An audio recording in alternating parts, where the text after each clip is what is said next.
O judiciário assume um protagonismo nessa semana, na reta final, antes do primeiro turno. Vera Magalhães conosco em áudio e vídeo. Bom dia, Vera. Bom dia, Thiago. Pois é, a toga é que está dando o lead na semana da eleição. Bom dia para você e para todo mundo aí. E qual que vai ser o impacto dessas decisões sobre a eleição de domingo, hein, Vera? Olha, Thiago, sobre a votação em si, eu espero que não haja. Espero que os juízes se recolham agora e deixem o trabalho com os candidatos e com os eleitores, que no máximo a Justiça Eleitoral cumpra o seu papel, né, daqui por diante. Mas o impacto das decisões nesta formação do voto até aqui é grande. Uma entrevista do Lula a essa altura seria vista por seus detratores como uma afronta, por aqueles que o rejeitam e pelos que ainda apoiam o ex-presidente, tem nele uma liderança, poderia ser um impulso a mais para a candidatura de Fernando Haddad. Então, esta decisão do Toffoli, jogando para depois do segundo turno, uma eventual decisão sobre se o Lula pode ou não conceder entrevista, tira esse bode da sala, tira esse fator de como as palavras dele cairiam no eleitorado para depois da eleição. Então, é um fator a menos aí de influência na semana do voto. Mas toda essa discussão parece ter tido um efeito. Um dos efeitos, a meu ver, foi a decisão do próprio juiz Sérgio Moro de liberar o trecho, o anexo da delação do Antônio Palocci, que diz respeito a uma das ações que correm contra o ex-presidente Lula.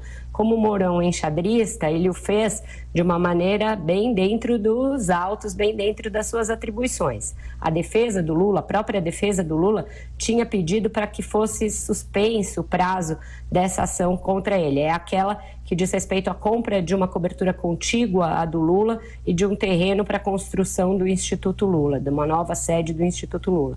A defesa do Lula pediu que isso fosse suspenso, fossem suspensos todos os prazos, justamente por conta da proximidade aí das eleições, para que não tivesse efeito nas eleições. No seu despacho, em resposta ao recurso do Lula, o Moro disse que não tinha nenhuma influência, porque não haveria mais oitivas daqui para frente, diferentemente daquele outro depoimento do próprio Lula que ele suspendeu, e disse que para que o prazo continue correndo, a defesa do Lula precisava ter acesso à íntegra do que disse o Palocci referente a esse caso, e aí liberou esse primeiro anexo. Isso, de uma certa maneira, né, na leitura política da decisão, vinha a reforçar o papel do Lula justamente na semana em que ele poderia dar a tal entrevista liberado pelo Lewandowski. Então é um jogo de xadrez, lá e cá, mas realmente é digno de nota que o judiciário assuma tamanho protagonismo. É um reflexo, sem dúvida, da nossa crise político-institucional, Thiago. E tem ainda a delação de Antônio Palocci, que pinta um quadro em que Lula não só sabia, como comandava o esquema de propina do PT. Isso pode afetar, de uma certa maneira, o candidato Fernando Haddad, Vera? Aí sim, eu acho que o impacto do conteúdo da delação do Palocci é muito grande, porque ele vem na esteira de um momento em que a gente é lembrado pelos petistas de como eles foram nefastos para o país nos últimos anos, Thiago. Se eles pretendiam ajudar a piorar a situação do Fernando Haddad, eles foram bastante pródigos nisso. José Dirceu saiu da catacumba na qual havia sido jogado pelo Petrolão, condenado que é em segunda instância, e se pôs a pontificar, né, como se ainda fosse um estrategista petista. Na verdade, o mundo de delírio que ele vive, ele ainda é alguém importante ali na estrutura do petismo. Então, ele disse que o PT vai tomar o poder, depois disse que o Judiciário e o Ministério Público têm de ter suas atribuições suprimidas.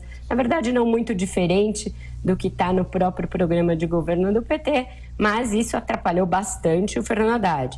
E depois, logo em seguida, vem a delação do Palocci, que não tem grandes novidades em relação ao que a gente já sabia, mas a grande contribuição dela é colocar o Lula não só como alguém que soubesse do que estava ocorrendo na Petrobras, mas como alguém que montou aquele esquema justamente para obter aquele fim, justamente para obter o fim de financiar o PT, financiar a permanência do PT no poder por muitos anos e um conluio de propinas entre as empreiteiras e o partido.